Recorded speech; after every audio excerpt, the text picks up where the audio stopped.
Dan ya, ini dia spoiler manga One Piece chapter 1142 berjudul Hal yang paling kutakuti. Dimana ditemani dengan cover story kembali diketahui Yamato menyerang Wushu dengan Thunder Bagua. Nah, di si chapternya diketahui di poin pertamanya kalau seekor ular raksasa bernama Yormogan menyerang sekolah Warlords, tetapi Saul dan kepala sekolah Kiba mengalahkannya. Kemudian anak-anak Giant mulai berjalan dalam tidur menuju pantai mengikuti panah Gunko. Sementara di Underworld kita melihat Loki memerintah Luffy dan yang lainnya untuk membuka borgol terakhir di kakinya dan juga memperingati mereka bahwa ia masih bisa menghancurkan Elbaf dalam kondisi seperti ini. Di mana Loki kemudian menghantamkan Ragnir ke pohon Adam, memicu sambaran petir dari langit yang menyebabkan kebakaran. Kemudian scene kembali ke sekolah, ketakutan anak-anak Giant menjadi nyata dalam bentuk monster menyeramkan seperti Cortan Doodle yang menyerupai Loki, Black Nika, Dragon, dan yang lainnya. Dan Enji teringat bahwa ia pernah mengajari anak-anak menggambar ketakutan terbesar mereka. Dan para kesatria suci atau Holy Knight menyaksikan semua kejadian tersebut. Lalu kita melihat di satu momen, Samres atau Somres bertanya kepada Gunko tentang apa yang ia paling takuti. Dan Gunko menjawab, Nika. Dan ya, spoiler sampai di sini, dan kalian lihat atau kalian tahu bahwa banyak hal menarik pada spoiler kali ini. Sebut saja ternyata permainan atau mungkin kekuatan salah satu daripada Holy Knight tentang sesuatu yang paling ditakuti menjadi nyata. Dan untuk saat ini kita tidak tahu kekuatan siapa itu dia, tapi mungkin ini kekuatannya Somres karena dia bertanya kepada Gunko tentang apa yang ia takuti. Dan hal ini juga menjadi menarik ketika Gunko mengatakan kalau yang paling ia takuti adalah Nika. Apa perannya atau apa hal yang membuat hal seperti itu?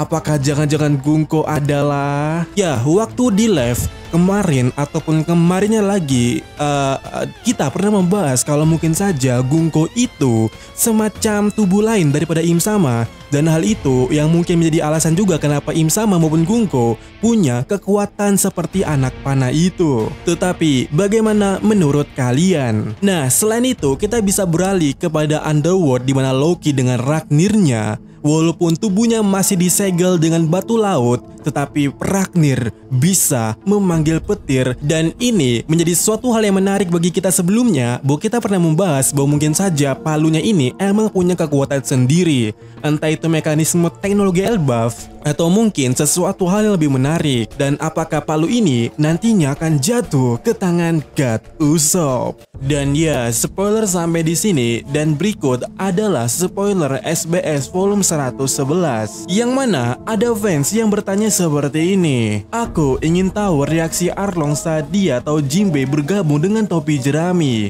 Dan Oda menjawab dan juga memberikan gambar Arlong yang seperti ini.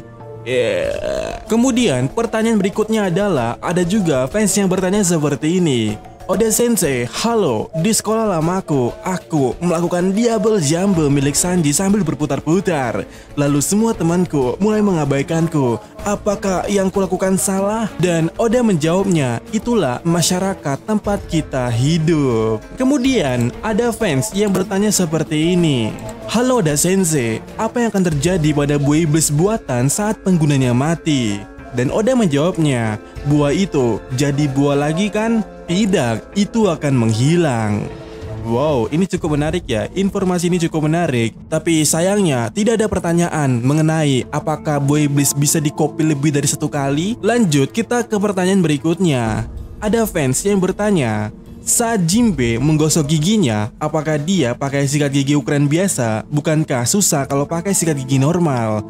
Dan Oda Sensei menjawabnya, Jinbe menggosok giginya dengan sikat gosok, tapi dia hanya menyikat taring besarnya saja dengan hati-hati. Seminggu sekali, gigi lainnya rontok dengan wus karena dia adalah hiu. Giginya tumbuh kembali dengan mudah. Lanjut, ada pertanyaan lainnya, di mana ada fans yang bertanya, halo, ini Oda kecilku. Aku ingin tahu bagaimana Kid berhasil mencuri Poneglyph Big Mom.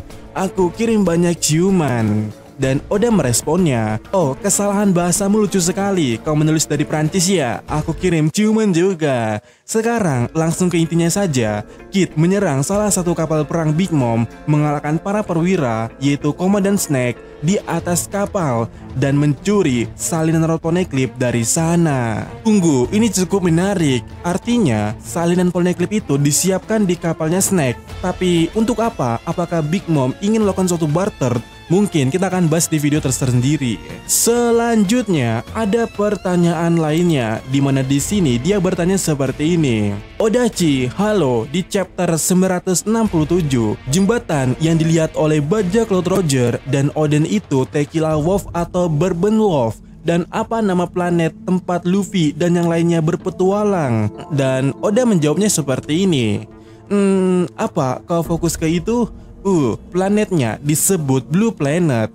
Dan jembatan yang dilihat oleh Oden itu bukan Tequila Wolf. Bagaimana aku tahu? Aku tak akan bilang itu Bourbon Wolf, tapi yang jelas bukan Tequila Wolf. Itu jawabanku. Kita baru tahu ada 4 jembatan di chapter 1125.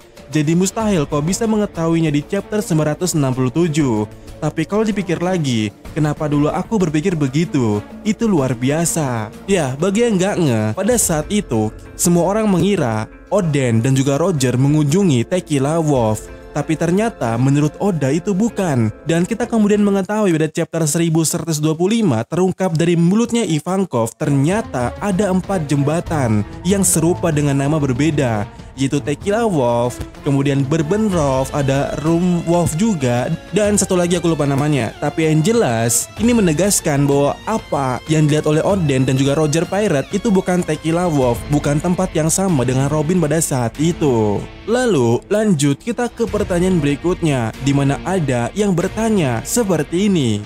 Apakah ada nama untuk gaya rambut Tenryubitot yang mirip pisang itu? Dan Oda menjawabnya, kau menyebutnya pisang, itu mengejutkanku. Haha, sepertinya tidak ada nama resminya dan mereka juga tidak benar-benar membicarakannya. Hahaha. Jadi, gaya rambut Tenryubitot disebut sebagai noble opener karena bentuknya mirip pembuka botol anggur. Mudah diingat dan kalian semua sudah membukanya?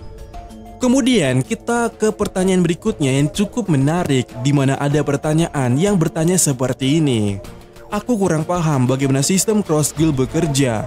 Kau bilang itu perusahaan bisnis, tapi apakah benar-benar menguntungkan? Kalau mereka memberikan bounty untuk mengalahkan Marine, bukankah itu membuat model bisnisnya tidak akan berlanjut? Dan di sana Oda menjawabnya, Cross Guild sendiri tidak menghasilkan uang daripada mengalahkan Marine. Bounty yang muncul begitu saja sebenarnya ditempatkan oleh Cross Guild itu sendiri. Mereka adalah organisasi yang mengendalikan bounty pada Marine, tapi sumber pendapatan utama mereka berasal dari yang lain. Cross Guild pada dasarnya adalah bisnis underworld yang menetapkan bounty. Tapi di saat yang sama mereka juga memiliki usaha komersial lainnya.